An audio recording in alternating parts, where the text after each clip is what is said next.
fans have worked their way into Wellington Stadium and they're about to see this Pool B clash between Kenya and Argentina, the two unbeaten teams in Pool B.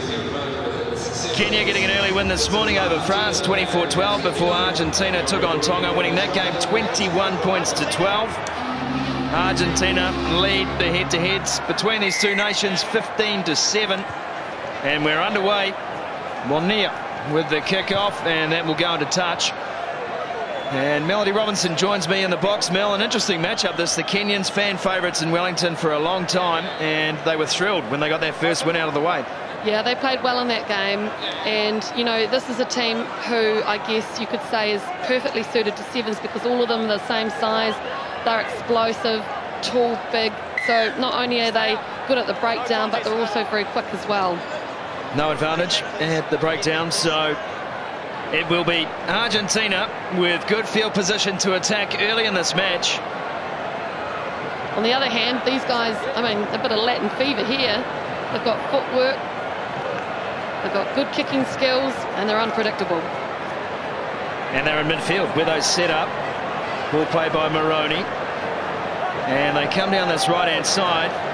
Moyano couldn't get around the outside of Collins and Jera. He's flung into touch, and we'll have a line-out Kenyan ball 10 metres out from their own goal line. Yeah, it's interesting here that he doesn't pull out because the defensive player's right on him. It's a big sin to die with the ball over the sideline in sevens. Pull out, set the play up again, push the ball to your inside players. Wanjala with the line-out throw, taken down with some ease. And Kenya, we know they like to run from anywhere on the park. They'll enjoy a reprieve from Matt O'Brien, the referee. Offside penalty, and Jera gets away from the first and then pins the ears back. Well, he would if they weren't covered in headgear. And then a knock on the breakdown, so advantage will go to Argentina. Let's head to the sideline.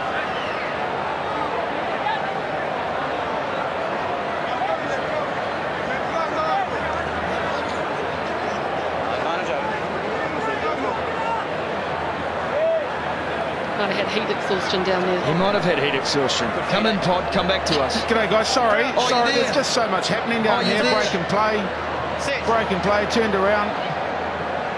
That's fair enough. There's a lot to see, and if you get bored, you can watch the game. And here's a break from Moroni. Put the fend out at the finish, but Kenyan defender had him marked, and De La Fuente can't hold on. So we'll have a scrum, and this game lurching from set piece to set piece at the moment. Richard Turner, accuracy the issue here. The Kenyans love to run the ball out, but sometimes you've just got to earn your way out of your 22. Yeah, that's exactly right, but Scott, it's almost like both teams know that they've got themselves a head start in terms of advancing to the cup round of this, and know the importance of tipping over each other today, and it's almost like it's just having a little bit of effect on how they've approached this one, but let's hope it settles down because they both can play some very, very spectacular sevens.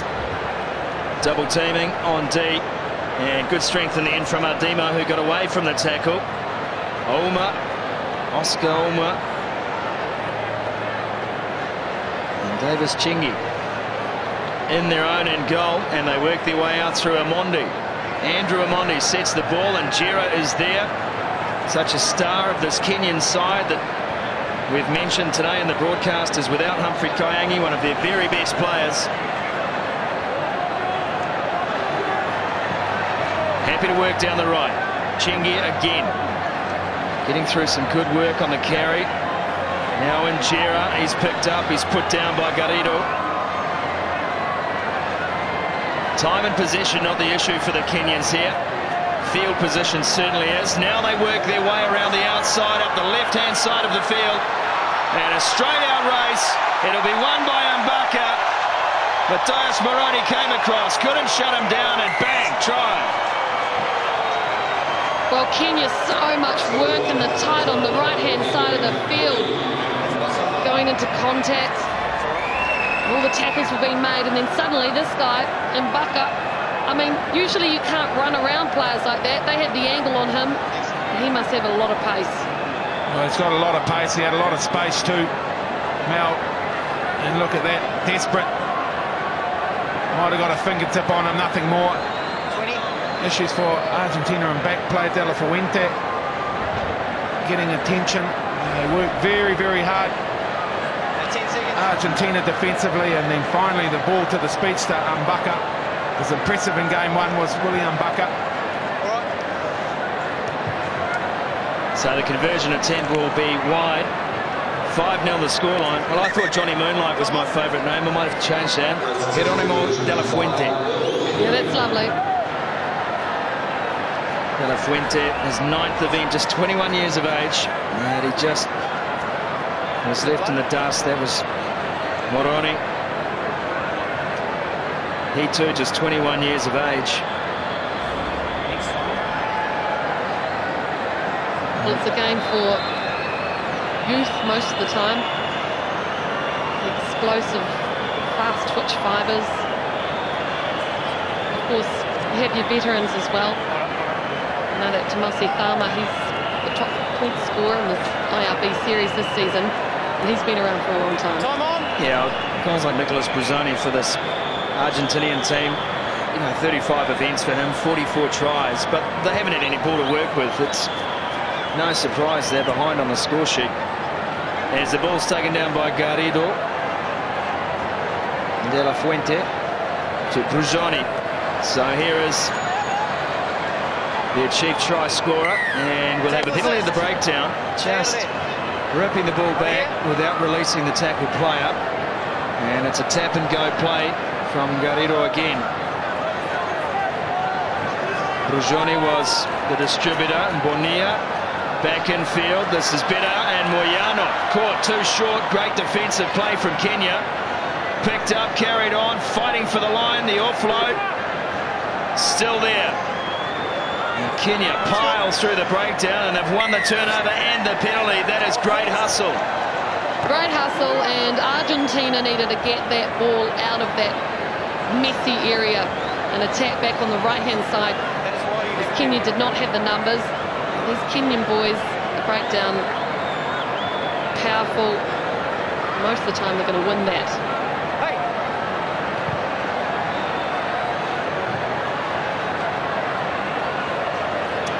Yeah, Argentina, we haven't had as much ball as they want.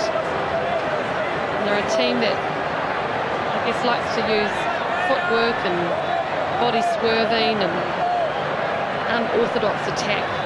Well, not the sort of team that's going to take anyone up the centre, busting tackles and big physical play, but give them a little space, and that's when the likes of Bruzzoni come into play, and also Migliore, who's on the bench at the moment. But it's Kenya from their 22, and they do like to bust tackles right up the middle. Picked up, played on. Dima was the man who was working hard behind that breakdown. The ball turned into Chengi via Andrew Amonde. And this time the penalty against Kenya for leaving their feet at the breakdown. So one last chance, Bruzzoni, the ball to Moroni. And it's a 1-on-2, and then the offload and the tackle. And what can you say about that? Garrido said something, but I guarantee it's in Spanish. Well, Argentina are good at counter-attacking from mistakes. So they got the penalty, that quick tap. Everything looked good. He had it in his hands, or one hand, and then it just went out. I mean, that's an error that you make when you're about 6 years old. Tough on the man. Yeah. He's obviously being tough on himself. He doesn't look happy.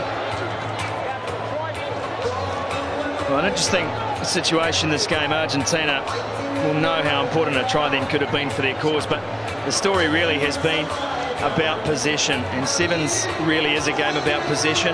We quite often talk about territory in the 15s game and how important that is, but as Kenya have shown in that first half, it doesn't matter where on the field you are, as long as you have the ball, those gaps will come, those chances will be created. Mejor posición corporal, estamos tacleando bien, sí, pero tenemos que derribar y enseguida pararnos como para poder recuperar. Atento al número 2 y no involucremos más que un segundo, sí, y los demás estemos todos de tiempo para recuperar en otro momento. ¿Está claro? Necesitamos mayor claridad. Very quickly shifted through spaces. You've got the wheels on them, but you've got to move into the space and be direct. Look after the ball, look after the pill, work hard on the floor. Nice present, quick clear,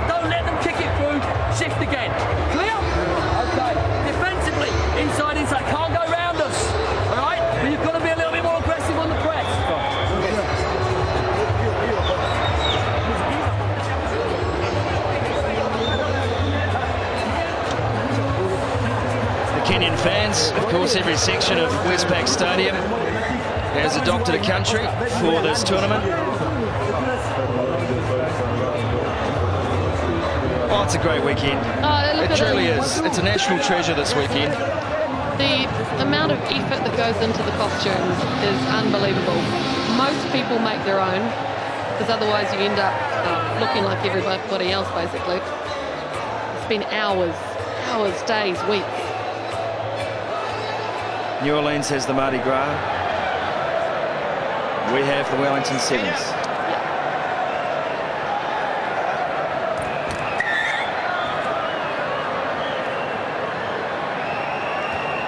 So strains of Bob Marley still ringing around the stadium as the restart is made. It's Kenya in front, just one try in it. And the penalty from referee O'Brien to start us. Not taken on the mark. You wonder as a rule that when it comes to sevens, could you take the tap just on the line of where the infringement was made, right across the field, wherever you are on that line, rather than this case of going back to the spot? I guess the referee just has to see it, basically.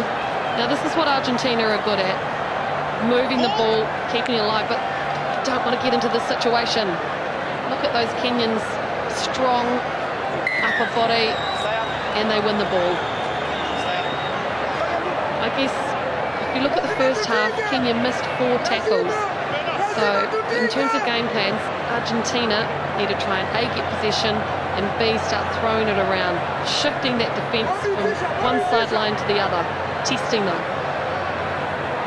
Tab is made, we're underway again. Dima the man. And they wrap back on the fish and come down this right-hand side. And another advantage applying here from the referee. And he's given that advantage to Argentina. And now he's been run into. So some clumsiness in terms of organisation here for Argentina, but still a chance on the left-hand side. Now they go back to the centre. The kick through, and Moroni will chase. Well covered in the end by Mbaka. And William Mbaka, strong man, tall man, just waits for support to arrive. And this is a danger time now for Argentina. Kenya deep on the counter-attack. Players around the ball. Amonde looking for an opening for what has been pretty good Argentinian defence so far in the game. Nothing on the outside, and then the ball knocked into touch by Giappissoni. So Kenya will have the feed to the line out in this game, just struggling to get out of second gear. Oh, you can go back to, 3 phases back where the Argentinians decided to kick the ball. They finally had possession and they kicked it away. It wasn't the right option. Look best when they test the defence but don't go into contact, keep that ball alive.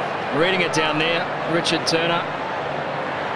Well, it's a real arm wrestle, simple as that. Scotty alluded to the fact that both teams are off the back of wins, so they should have been full of confidence, but they're locked in an arm wrestle. And the sevens that we know, the spectacular sevens, we know that they're both capable, has been in short supply here, but Kenya, whenever they've got possession of the ball, they're able to pull that rabbit out of the hat.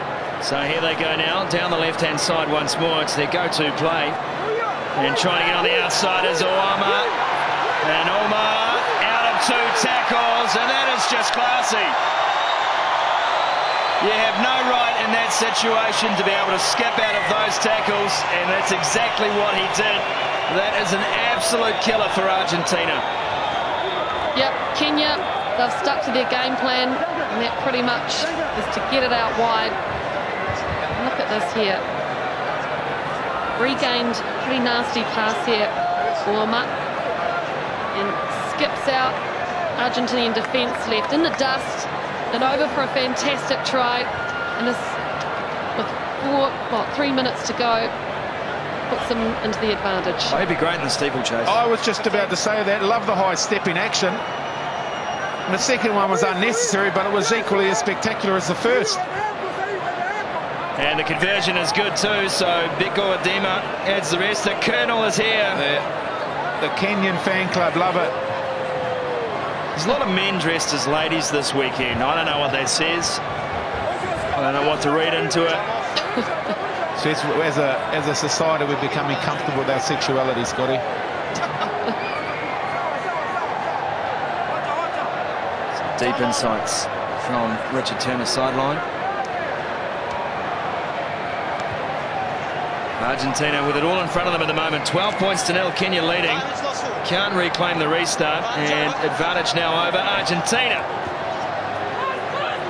It's moments like this that are summing up the game for Argentina. The half break has been made by Facundo Garrido, and then not looking where he's passing the ball. In the first game they played this morning, or at lunchtime, everything went to hand. They were very accurate.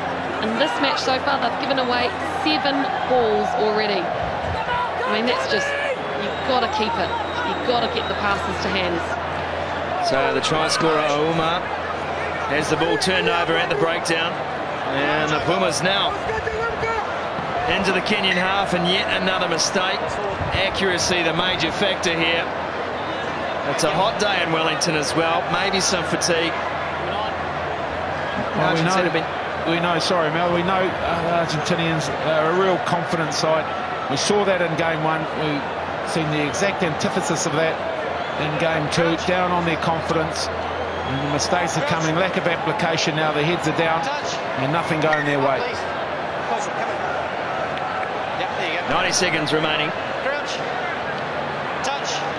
And Kenya, given France's loss this morning, have a chance here with a win to go top of their table into the cup round tomorrow, and they'll know it.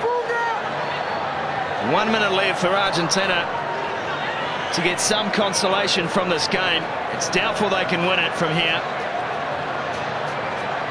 Chiapasoni, the big man, into contact, held up in the tackle, and Gera's in there, and he's assisted by Amonde, and they've won that turnover. Yep, the Kenyans have stolen the ball like that, 3 times so far this match. And Argentina probably needed to change things up a little bit. But if you look at the side, they're all quite small. Got lovely balance, and they're good in space, but they don't really have one of those big power players. And against this team, as you can see, those 3 in the scrum, big boys. Certainly the lowest scoreline of the day today. It has been very close and contested opening day of 7s here in Wellington. Around the outside is Ombachi, gets out of 1. Can't work his way out of the second line of defence. So support arrives in time for Kenya, and they'll set again. Once again into contact, and they've just been able to outmuscle the Argentinians in this department. Wamai is the man who took it in this time, cleared away by Otieno. And finally a strip for the Argentinians, and some ball to work with, but disciplined defensive line in place for Kenya. The knock-on will come, the hoot is gone, that will be full-time. So certainly not compelling, but definitely convincing. Kenya controlling the ball in that game, controlling the scoreline, just the 2 tries, but enough to go through into their final pool game with 2 wins from 2 games. And Argentina now with it all in front of them to come runner-up in the pool, and they'll be taking on France, and that will be epic.